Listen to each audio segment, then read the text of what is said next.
Sealed at the edge of the jungle, Veteran Sergeant Uriel Ventris stared through the pouring rain at the gray, rock-creek bunker at the end of the bridge and tallied off the numbers of sentries he could see.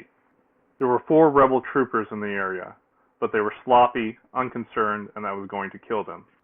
They sheltered in the lee of the bunker's armored door, smoking and talking. It was unforgivable stupidity, but Uriel always gave thanks whenever his enemies displayed such foolishness.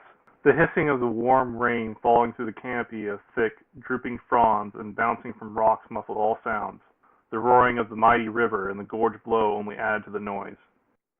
Moisture glistened on his blue shoulder guards, dripping from the inlaid chapter insignia of the Ultramarines.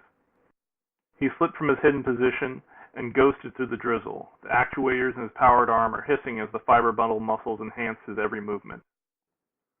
Uriel slid clear his combat knife and tested its edge, even though he knew it was unnecessary. The gesture was force of habit, learned at the earliest age by the people of Calf. The long blade was triangular in section, its edges lethally sharp and designed to slip easily between a victim's ribs, breaking them as it penetrated. It was a tool for killing, nothing more.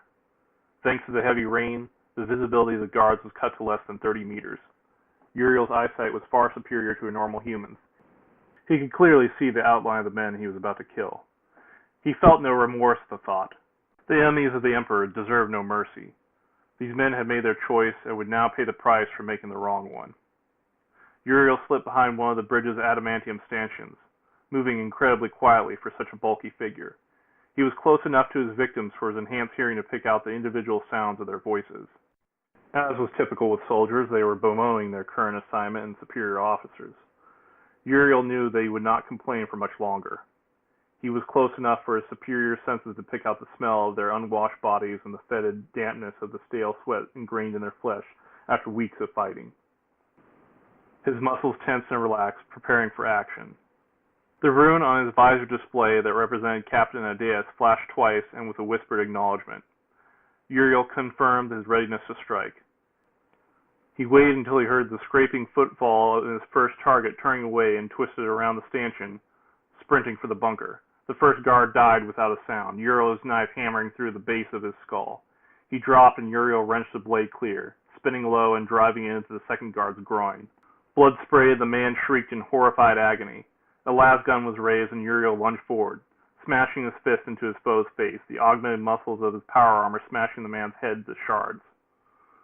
Uriel spun on his heel, dodging a thrusting bayonet, and thundered his elbow into the last guard's chin, taking the base of his skull off. Teeth and blood splattered the bunker door. He dropped into a defensive crouch, dragging his knife clear of the corpse beside him and cleaning the blade on its overalls. The killing of the guards had taken less than 3 seconds. He glanced quickly around the corner of the bunker to the sandbag gun positions further down the bridge. There were 2, set in staggered pattern to provide overlapping fields of fire. The dull glint of metal protruded from the glistening tarpaulin-covered positions, and Uriel counted 3 heavy bolters in each emplacement. The rain and thundering river noise had covered his stealthy approach to the bunker, but there was nothing but open ground before the gun nest. "Position secure," he whispered into the voxcom, removing shaped, breaching charges from his grenade dispenser. He worked quickly and purposefully, fastening the explosive around the locking mechanism of the bunker's armored door. "Confirmed," acknowledged Captain Adeus. "Good work, Uriel. Squads Lucius and Daedalus are in position. We go on your signal."